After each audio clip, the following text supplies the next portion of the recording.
আমাদের নবীজি বলেছেন যে একজন ব্যক্তি জান্নাতে যেতে পারবে না যতক্ষণ না সে মুমিন হয়, আর ততক্ষণ একজন মুমিন হতে পারবে না যতক্ষণ একজন মুসলিম আরেকজন মুসলিমকে ভালো না বাসে।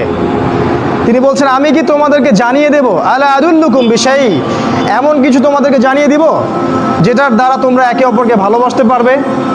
সাহাবীরা বললেন, জানিয়ে দিন ইয়া রাসূলুল্লাহ। তিনি বলেন, তোমরা সালামের প্রচার করো, খালি সালাম দাও, মানুষকে সালাম দাও।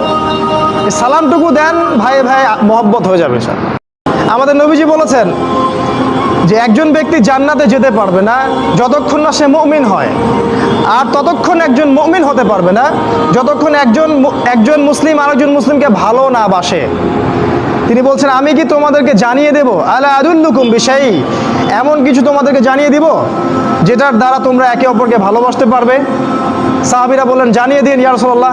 তিনি বলেন, তোমরা সালামের প্রচার করো, খালি সালাম দাও, মানুষকে সালাম দাও। এই সালামটুকু দেন, ভাইয়ে ভাই মহব্বত হয়ে যাবে।